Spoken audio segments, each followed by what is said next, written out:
the press has a very important role in educating the people. I would just read a paragraph for you about marriage. The 1972 National Coalition of Gay Organizations demanded the repeal of all legislative provisions that restrict the sex or number of persons entering into a marriage unit, and the extension of legal benefits to all persons who cohabit, regardless of sex or numbers.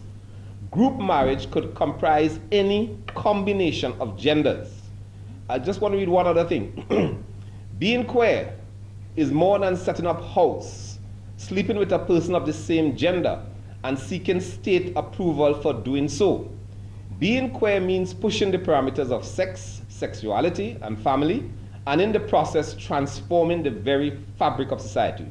We must keep our eyes on the goals of providing true alternatives to marriage and radically reorder society's view of reality. And this is written by a woman who died last year called Paula Ethelbrick. She's a lesbian, a lawyer, and she was the chair of the International Gay and Lesbian Human Rights Commission.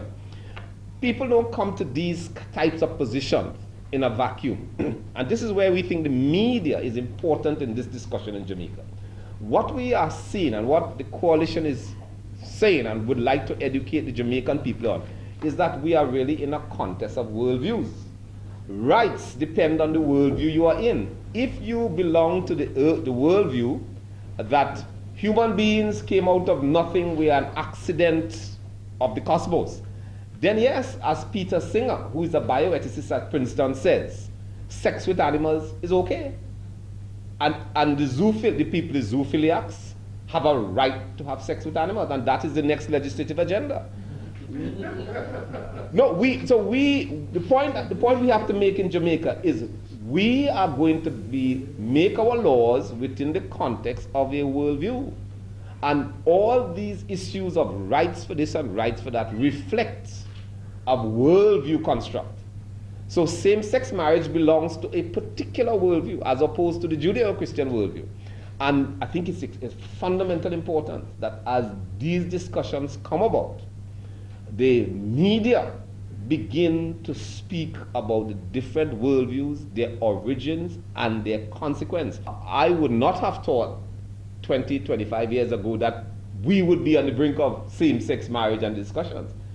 But the point to be made that these things were written since 1972, the things that I spoke about here, these are what was being worked on through the legal system and so on since 1972. And other things are being worked on. So you in the press have a responsibility. Now, if at the end of the day Jamaica says, we will define marriage as between any number of persons of any gender and throw in Rover and a pig or a horse or two, well, we laugh at these things, but these are the realities. And this is your responsibility. Your responsibility as media is to say this is what this country is facing. And same-sex marriage and rights for people to have sex as they choose, these are merely the leaves of a very big tree. And we need to expose that tree to the people of the country.